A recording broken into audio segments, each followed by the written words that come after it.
Rahma El Yunisia lahir pada pagi hari Jumat tanggal 1 Rajab 1318 Hijriah di Kanagarian Bukit Surangan, Padang Panjang.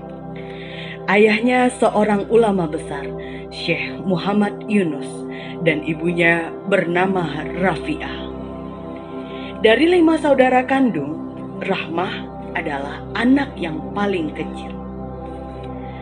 Rahmah tidak pernah mendapatkan pendidikan formal.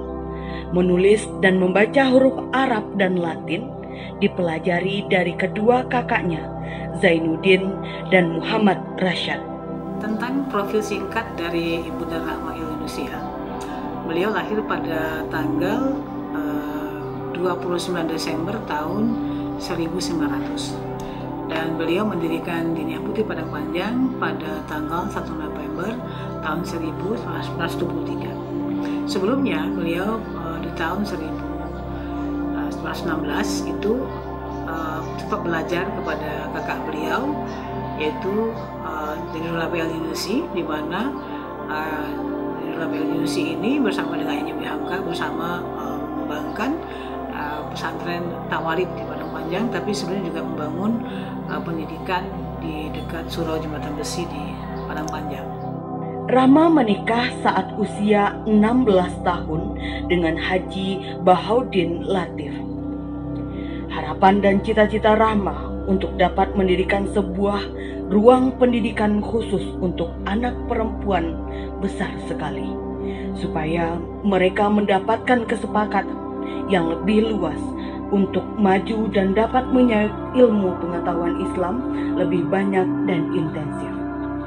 Maka pada tanggal 1 November 1923 di kota kecil Padang Panjang berdirilah sebuah ruang pendidikan agama khusus untuk anak perempuan yang pertama di Sumatera, bahkan di Indonesia, yang diberi nama Al-Madrasatul Diniyah, Sekolah Diniyah Putri, dengan pimpinan langsung oleh pendirinya Rangkayo Rahma El Yunisia. Kiprah-kiprah Rahma. Pada tahun 1924 mendirikan sekolah menyesal untuk wanita-wanita rumah tangga yang buta huruf serta keterampilan wanita seperti menjahit. Pada tahun 1933 membentuk Perikatan Guru-Guru Agama Putri Islam PGAPI serta menjadi ketuanya. Pada tahun 1935 wakil kaum ibu Sumatera Barat ke Kongres Perempuan Indonesia di Batavia, Jakarta, memperjuangkan soal kerudung dalam kongres itu.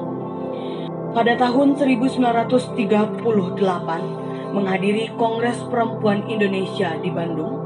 Pada bulan April 1940 diundang menghadiri Kongres Persatuan Ulama Seluruh Aceh di Kota Raja. Pada tanggal 2 Oktober 1945 mempelopori pembentukan Tentara Keamanan Rakyat yang nantinya pada tahun 1946 diubah menjadi Tentara Rakyat Indonesia (TRI). Di sekitar tahun 1928 beliau ikut juga membantu memberikan dukungan penuh kepada momen Sumpah Pemuda, ya, di mana para pemuda berjuang untuk menyatukan Indonesia. Kemudian tahun 1932 beliau memimpin gerakan menentang untuk ordonansi kawin bercatat. Jadi Belanda menerapkan sistem pernikahan secara sipil bagi orang Minang pada waktu itu di daerah Sumatera Barat ini, dan wanita tidak diizinkan menikah secara Islam. Maka beliau menentang dan sempat masuk penjara selama kurang lebih dari 1 tahun namanya. Tanggal 17 Agustus tahun 45 ketika kita merdeka, maka Bunda Rahma yang pertama kali mengibarkan bendera merah putih di kawasan Padang Panjang sekitarnya. Kalau sekarang kita bisa lihat di hadapan kita di depan asrama Diniyah Putri ada tugu, ada tiang bendera. Itulah tiang bendera yang pertama kali tempat berkibarnya bendera merah putih setelah kita merdeka. Tanggal 7 Januari 1949 ditangkap Belanda ketika ikut bergerilya. bulan Oktober masih dalam status tahanan kota, diundang ke Yogyakarta untuk menghadiri Kongres Pendidikan Antar Indonesia sebagai wakil Sumatera. Tanggal 1 Maret 1956, Rahma terpilih sebagai anggota Dewan Perwakilan Rakyat (DPR) untuk daerah pemilihan Sumatera Tengah dari Partai Masyumi. Pada tahun 1957, menunaikan ibadah haji ke Tanah Suci Mekah dan selanjutnya mengadakan kunjungan ke negara-negara Mesir, Syria, Yordania, Lebanon, dan Irak di Timur Tengah atas undangan negara tersebut. Dan di tahun 57 saat itu berkunjung Syekh Azhar University dari Kairo ke Indonesia, lalu juga melaksanakan lawatan ke Padang Panjang dan Diniah Putri. Beliau kaget karena saat itu Al-Azhar sendiri belum menerima kaum wanita untuk kuliah di Azhar, masih laki-laki semua, dan beliau melihat sudah ada sekolah perempuan. Dan Bunda Rahma akhirnya diundang untuk berangkat ke Azhar, menerima gelar Syekhah setara dengan Dr. Honoris Causa.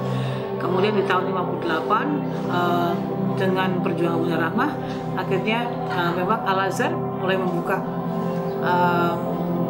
Kuliatul Banat untuk perempuan, dan angkatan pertamanya adalah 5 orang alumni dari Diniah Putri Padang Panjang. Rahma dianugerahi gelar Syekhah oleh Universitas Al-Azhar Kairo karena usaha yang dilakukan Rahma El-Yunisia dalam dunia pendidikan kewanitaan. Tanggal 26 Februari 1969 bertepatan dengan 9 Zulhijjah 1388 Hijriah. Hujan rintik-rintik, suasana duka menyelimuti Diniah Putri. Di usia 69 tahun, berpulang ke rahmatullahi ta'ala dengan tenang dan tentram di rumah kediamannya di Padang Panjang, setelah berjuang mencapai cita-cita mengangkat derajat kaum wanita Islam ke tempat yang wajar. Sebagai seorang istri, ibu pendidik, dan bunda kandung, Syekhah Hajah Rangkayu Rahma El-Yunisia menutup mata untuk selama-lamanya. Dimakamkan di samping gedung perguruan